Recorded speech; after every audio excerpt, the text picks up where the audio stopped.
En el nombre del Padre, del Hijo y del Espíritu Santo. Amén.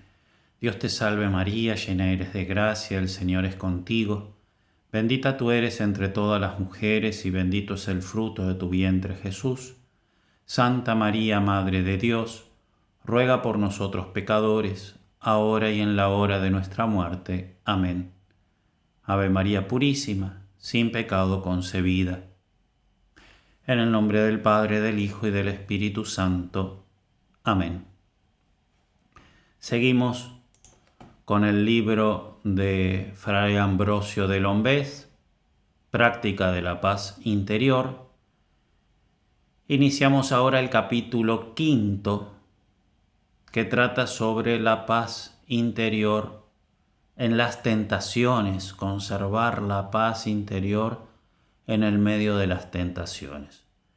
Tiene muchos artículos este capítulo 5 porque en el artículo primero habla del tema en general y después empieza con diversos artículos tratando diversos tipos de tentaciones o diversas materias de tentaciones. Y entonces, como el tema es tan variado, son muchos los artículos. Nosotros ahora veremos algunos y después en otros videos seguiremos hablando sobre otros artículos de este capítulo 5. Bien, el artículo primero dice así: la paz interior es un medio muy eficaz para combatir las más fuertes tentaciones.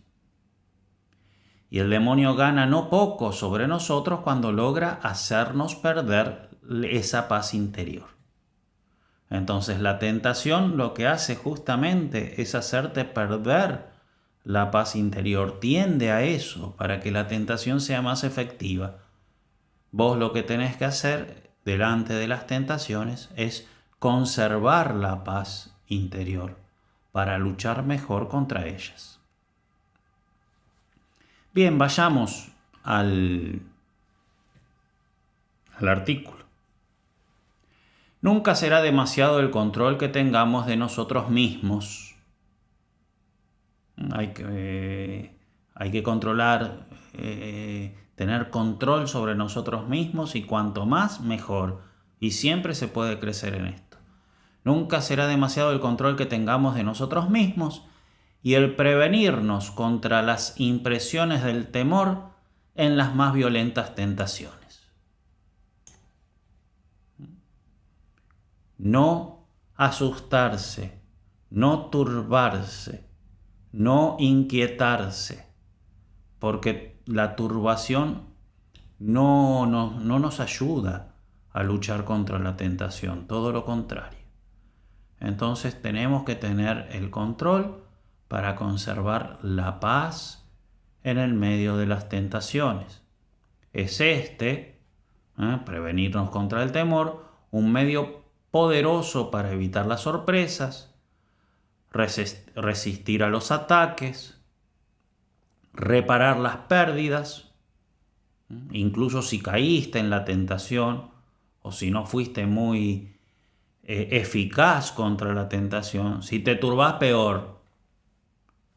Por eso conservar la paz para reparar las pérdidas y dejarse penetrar por las luces del cielo, tan necesarias en esos momentos tenebrosos. Las luces del cielo nos llegarán en la paz, nunca en la turbación. El enemigo queda desconcertado cuando conservamos la paz. El enemigo queda desconcertado cuando ve que mostramos una actitud firme y segura, que muy lejos de ganar él alguna ventaja con tentarnos, sale perdiendo, que nos hacemos cada vez más humildes por el sentimiento sencillo y tranquilo de nuestra debilidad. Cuando uno conserva la paz en el medio de las tentaciones, crece en un sentimiento sencillo de humildad, una percepción tranquila de nuestra debilidad, de modo tal de que pone todo en las manos de Dios, y eso nos hace más fuertes, débiles, pero con la fuerza de Cristo. ¿No? Entonces el demonio queda desconcertado cuando conservamos la paz, y más experimentados, y quedamos más experimentados para usar de la fuerza que nos viene de lo alto, que poseemos cada vez mejor paz, con más mérito, y por último que nuestra debilidad se fortalece con todo lo que Él hace para derribarla, como el junco que se nutre aún del mismo torrente que lo agita. Entonces el que conserva la paz en el medio de la tentación sale fortalecido de la paz y de la paz de la tentación. Y entonces el demonio queda perplejo, no sabe si tentarnos, porque cada vez que nos tienta quedamos nosotros en realidad más fuertes. Pero si conservamos la paz. Bien, eso en líneas generales. Algunos consejos particulares. Habéis superado una tentación molesta y estáis muy satisfechos por haber frustrado todas las esperanzas de vuestro enemigo. Os engañáis. Atención. Entonces nos da un consejo el autor. Atención cuando superas una tentación. Porque en realidad puede ser que no la hayas superado. ¿Por qué? Porque tal vez no caíste en el pecado, pero te dejó intranquilo, te dejó un poco turbado, te dejó triste, te dejó desanimado, y entonces quedaste más débil para la próxima. Por eso hay que conservar la paz, para que la tentación no solamente no caer en el pecado, sino que no tenga ninguna consecuencia negativa en nuestra alma. Entonces, bueno, el autor dice, está suponiendo ahora el caso de que venciste la tentación, pero no conservaste la paz, porque quedaste o desanimado, triste, turbado, lo que sea. Entonces pensás que superaste la tentación, pero te estás engañando, porque quedaste triste, quedaste turbado, quedaste desanimado, quedaste decepcionado. Entonces el diablo, si no ha podido ganar sobre vos todo lo que su malicia hubiese deseado, al menos ha obtenido todo lo que había esperado, porque habéis salido del combate completamente turbado. No se había hecho ilusiones de haceros caer de buenas a primeras en el precipicio que os presentó. Os veía demasiado lejos del peligro y demasiado bien sostenido por la mano del Señor. Solo pretendía asustaros y turbarlos, mostrándoos la profundidad de ese abismo, pero no desespera de arrastraros allí más adelante. Entonces, muchas veces lo que hace el diablo, cuando nos tienta, sabe que no vamos a caer, porque sabe que la guerra es a largo plazo, pero nos turba, nos desanima, y entonces se prepara para la próxima, porque es una guerra, no una batalla. Os ataca en vuestro corazón como se ataca a veces a los enemigos en un fuerte, no precisamente para tomarlos, sino para traerlos afuera y derrotarlos más fácilmente en campo raso.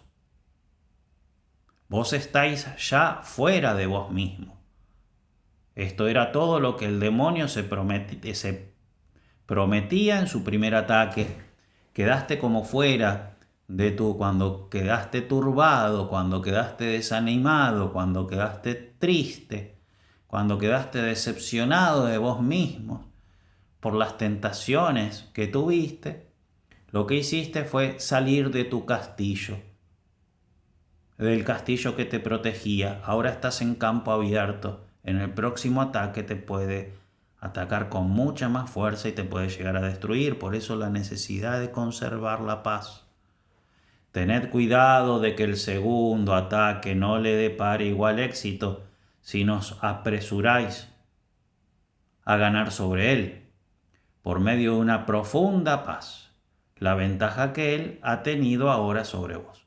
Entonces, él de alguna manera te turbó, ha ganado una ventaja y te va a atacar por segunda vez. Lo que tenés que hacer es apurar, entrar corriendo de nuevo a tu castillo.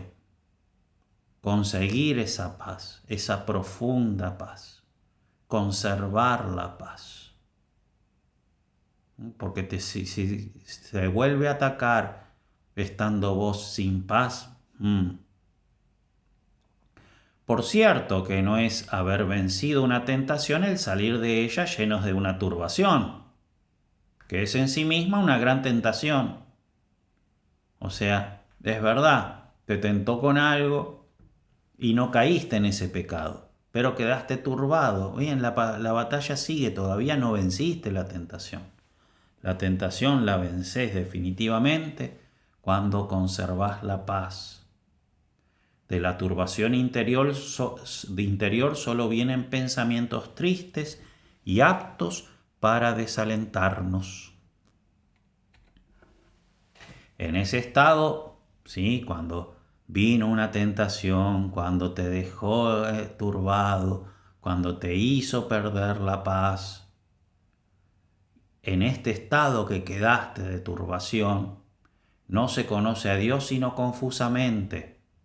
No se sabe ya distinguir ni su alejamiento ni su acercamiento. Estamos medio a la deriva, medios indefensos.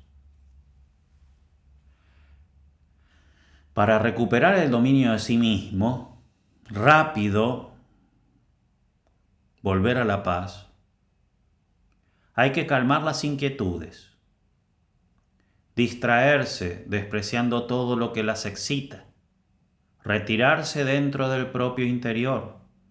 Es el único medio para disipar las nubes que turban esa dichosa serenidad. Pero la tentación es horrible, os impresiona. Creéis sentir en vos una inclinación hacia el mal. No importa, manteneos tranquilo en el combate. Conservar la paz. La impresión, sí, se refiere a la impresión de la tentación. Cómo yo puedo llegar a sentir inclinaciones tan malas. La impresión es un sentimiento que os humilla y no un sentimiento que os hace culpable. La inclinación es una debilidad de vuestra naturaleza y no un desorden de vuestra voluntad. El horror de la infamia del pensamiento que os hace temerlo todo es, entre otras cosas, la cosa que debe tranquilizaros.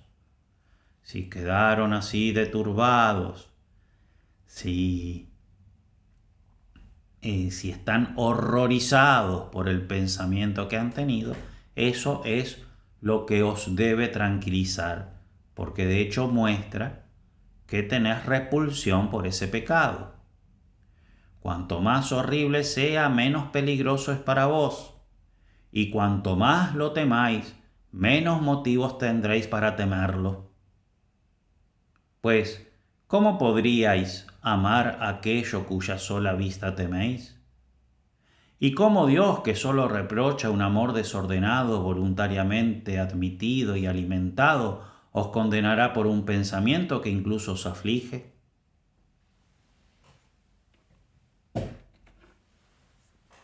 Bien, esa es la presentación que hace, ¿no? La necesidad evidente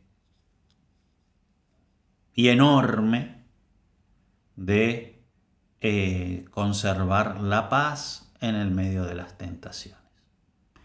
El artículo segundo habla particularmente de las tentaciones de blasfemia. El seguir en la paz, en la seguridad interior, aún en estas tentaciones de blasfemia. Es un artículo que nosotros vamos a saltear. Y vamos al artículo 3, la seguridad interior en las tentaciones contra el pudor.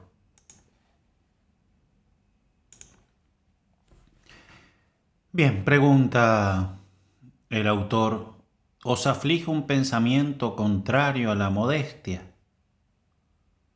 Vuestra turbación es superflua, pero no me sorprende. O sea, es de alguna manera tonto turbarse, pero no es sorprendente que os turbéis. ¿Por qué? Porque es recontra común que en este tipo de tentaciones el alma devota tienda a turbarse mucho. Esta clase de tentaciones entra en el número de aquellas que con más frecuencia afligen a las almas timoratas. Cuanto más puro es uno, más se aflige al experimentar en sí mismo pensamientos e impresiones que no son puras. San Pablo mismo, pone el ejemplo de San Pablo mismo que sufría con tanta paciencia las más furiosas persecuciones y los tratamientos más crueles, todo lo que él pasaba, ¿no?, en sus misiones, en sus viajes. A pesar de eso, no puede evitar el quejarse a Dios de estos ataques de Satán. Se refiere al aguijón de la carne. Tengo un aguijón en la carne. El autor lo interpreta como hace también otros, el mismo Santo Tomás, lo interpreta como una tentación contra la pureza. El mismo San Pablo no puede evitar el quejarse a Dios de estos ataques de Satán y le ruega repetidas veces que lo libre de ellos, 3 veces. Y me fue respondido, te basta mi gracia, ¿no? Todo concurre a ser violenta esta tentación y capaz de turbar a una persona modesta. La situación violenta, sin duda, pero que no debe turbaros. Violenta, acá entiendo que es verbo, ¿no?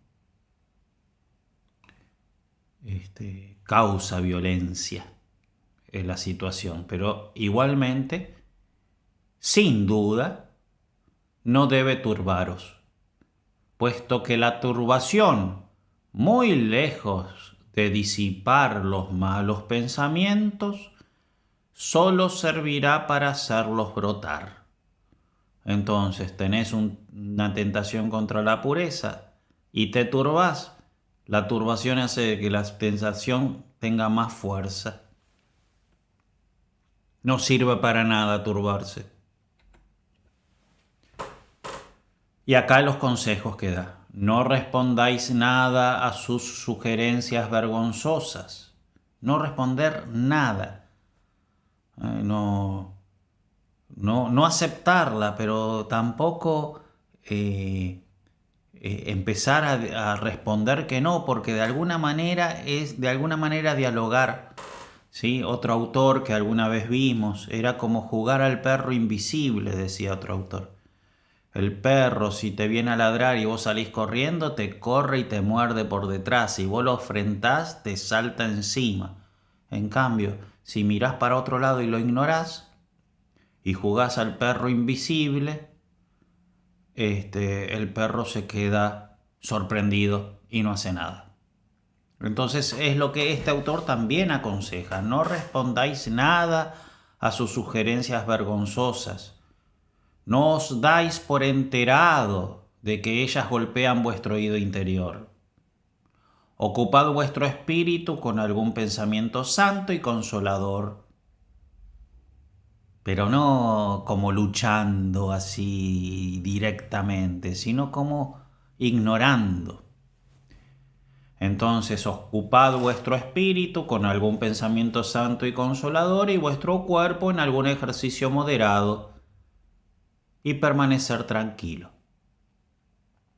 Bien, primer consejo. Este segundo consejo que viene ahora es súper importante y súper bueno.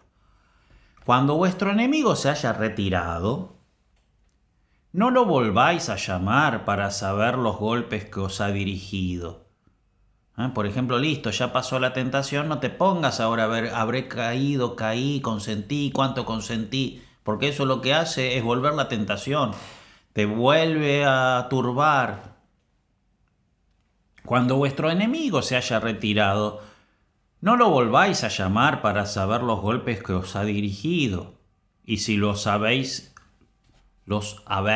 acá debe ser, esquivado lo bastante pronto o lo bastante bien como para no recibir alguna herida.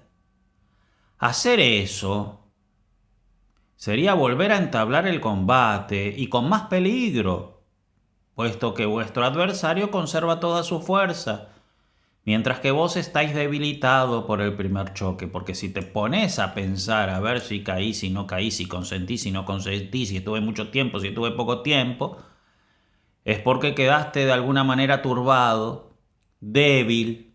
Listo, si vuelve a entablarse el combate, va a ser peor que la primera. ¿A cuántos ha engañado por ahí el demonio? Olvidad, pues, tanto la especie como la ocasión y la duración del combate, y aún las mismas perplejidades que os ocasiona. Si de ahí en más es preciso tranquilizar la conciencia tímida y alarmada, buscar los medios para ello no tanto en un examen continuo, que lo haría tan peligroso como favorable pudiera hacerle el juicio,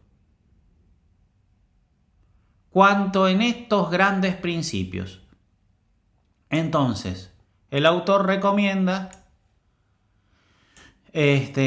no intentar tranquilizar la conciencia examinándose tanto, sino más bien en estos grandes principios. Que atención, incluso estos grandes principios tampoco hay que usarlos tanto, lo mejor es olvidar. Pero bueno, da estos principios que os pueden servir para tranquilizaros. Que nunca se ama verdaderamente aquello que se teme aún llegar a amar.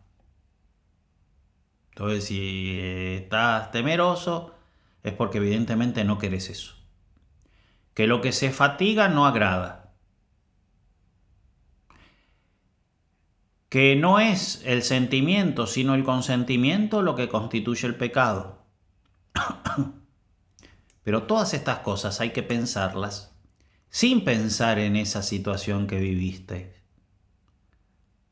Porque volver a pensar la situación que viviste es contraproducente. Cosas que se pueden seguir argumentando, pero sin pensar la situación que viviste. Que cuanto más violento es el combate, más manifiesta la resistencia. Que lo que sufrimos por la impresión del mal es para nosotros una fuente de mérito. Y que de ordinario, para las personas timoratas, y muestra que sos timorata por cómo estás turbado, y de ordinario para las personas timoratas y acostumbradas a discernir el pecado, una duda acerca de si han consentido es una presunción, casi una certeza, yo diría certeza, de que no han sucumbido, al menos hasta el pecado mortal. Entonces, cuando hay dudas, evidentemente no hubo consentimiento pleno. Y los pecados veniales, si supongamos que hubo un pecado venial, dice el autor, y lo más probable es que no haya habido nada. Pero bueno, los pecados veniales en esta materia son más bien objeto de nuestros gemidos, de nuestras preocupaciones, que de nuestros exámenes rigurosos y de nuestras confesiones detalladas. Entonces, si hubiese habido tal vez remotamente algún pecado venial, más que examinarnos tanto y confesarlos con tanta detalle, simplemente hacer el acto de humildad y pedir perdón.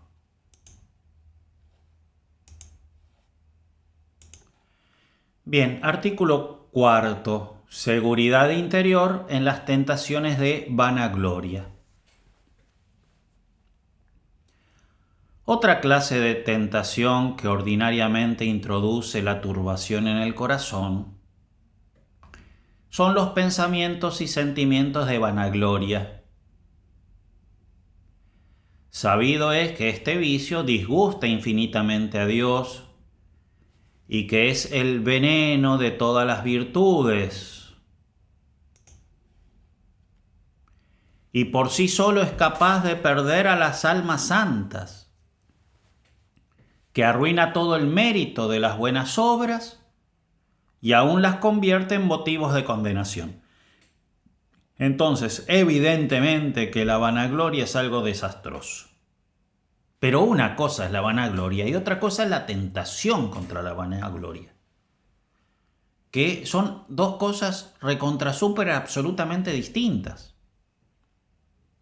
Y atención con que la tentación contra la vanagloria no me quite la paz. Porque hay que conservar siempre la paz. Hay que saber, no es vanagloria, es tentación. Y conservar la paz.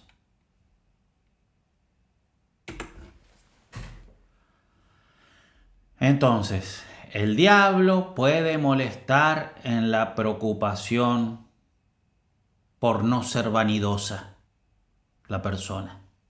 No quiero ser vanidosa, no quiero tener esta vanagloria. Y entonces el diablo te puede tentar de vanagloria, no tanto para hacerte caer de vanagloria, porque sabe que no vas a caer de vanagloria, sino para preocuparte. Y listo, chucu, chucu, chucu, chucu, chucu, chucu, listo, con eso ya te tiene al menos entretenido. ¿Quién habría de creer, en efecto, que se pudiera temer demasiado la vanidad? Estoy remanijado con no ser vanidoso. Y tan remanijado con eso que al final termino perdiendo la paz y no me hace crecer espiritualmente. ¿Quién habría de creer, en efecto, que se pudiera temer demasiado la vanidad y que el padre del orgullo, el diablo, pudiese llegar a ocultarse bajo el velo de la mismísima humildad? ¿No? Porque todo eso no es, uy, qué humilde que soy y no soy humilde. No, se está refiriendo a tengo que ser humilde, tengo que ser humilde, tengo que ser humilde, tengo que ser humilde. Y que en esa desesperación por ser humilde en realidad está el diablo. Para evitar el precipicio puesto, hace uno de los esfuerzos más extremos para abismarse en su nada. Se refiere al alma, ¿no? Acá se está refiriendo al alma que no quiere ser vanidosa, sino que quiere ser humilde y está recontra desesperada por ser humilde y no ser vanidosa. Entonces, ¿qué hace ese alma? Para evitar el precipicio de la vanidad, hace uno de los esfuerzos más extremos para abismarse en su nada. Multiplica las reflexiones más tristes y más tremebundas, hasta que, abatido por su peso, se cree una humilde porque está abatido, ¿no? Entonces, piensa mal de sí, soy un estúpido, no valgo nada, hasta que llega a deprimirse. Y así deprimido dice, bueno, llegué a la humildad. No llegaste a la humildad, llegaste a la depresión. Ciertamente no es este el medio adecuado para rechazar las tentaciones, sino que es uno muy apropiado para turbar la paz del alma. Entonces, ¿qué hay que hacer para evitar las tentaciones de vanidad? Evidentemente no es pensarse defectos que en realidad uno no tiene, ¿no? Lewis dice, el inteligente que piensa que es tonto o la mujer bonita que piensa que es fea. No es fea, ¿qué se le va a hacer? Y no es tonto, es así. Entonces no se trata de pensar defectos que no tenemos para humillarnos.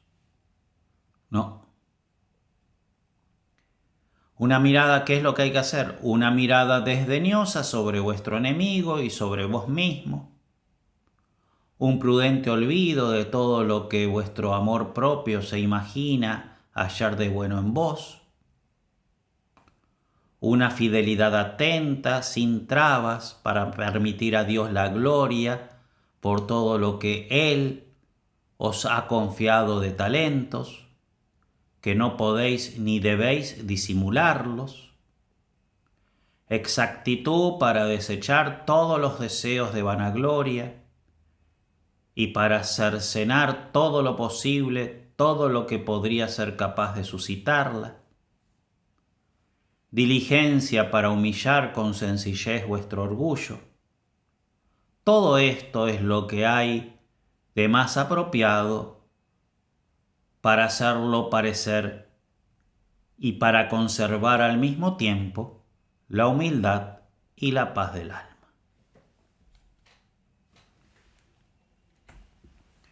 Volveos hacia Dios, sigue dando consejos, por una mirada simple y amorosa. Él os llenará de consolación el corazón. El que tiene un trato íntimo con Dios, el que dialoga con Él, no puede ser orgulloso.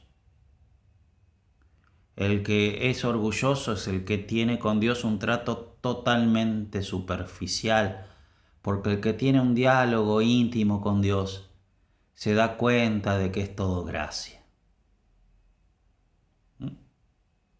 Y entonces reconoce las gracias de Dios que están en Él, pero se dan cuenta que hasta les da vergüenza tenerla porque se da cuenta que no las merece y que es solamente gracia de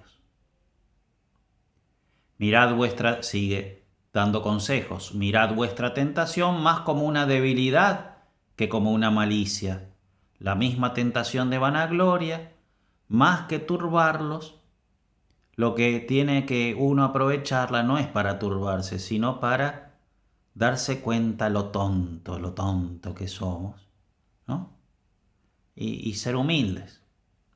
Saber sacar la humildad de esa tentación. Mirad vuestra tentación más como una debilidad que como una malicia, puesto que vuestra voluntad se defiende de ella. Descubrí la confianza y con sencillez al soberano médico de las almas. Hablad con el Señor. Decidle ingenuamente, y acá propone toda una oración. Señor, el que tú amas está enfermo, está en una especie de delirio. Mira el extravío de mi imaginación y el exceso de mi locura. Creo ser todo lo que no soy, y lo que menos creo ser es lo que en realidad soy. Dame un justo discernimiento de mi pobreza y de tus larguezas. No permitas que exagere los talentos que me has ordenado hacer rendir, ni que os robe la gloria que de ahí se siga, gloria de la que eres tan justamente celoso. Cuida tú mismo tu tesoro, pues está en manos poco confiables. Los pensamientos de vana estima y de vana complacencia que volvieran con importunidad, se los rechaza con un simple volverse hacia Dios, un simple recordar esa oración. Si los pensamientos de vana estima y de vana complacencia volvieran con importunidad, un simple volverse hacia Dios sería una renovación abreviada de esos humildes y piadosos sentimientos y una suficiente desautorización de las impresiones contrarias. Entonces, es un simple recordar y un simple volverse hacia Dios y un simple recordar lo que uno ha rezado. Bien, hasta aquí lo que veremos en este video. Hemos visto entonces hasta el capítulo 4. A partir del video siguiente, evidentemente, veremos desde el artículo 5. En el nombre del Padre, del Hijo y del Espíritu Santo. Amén.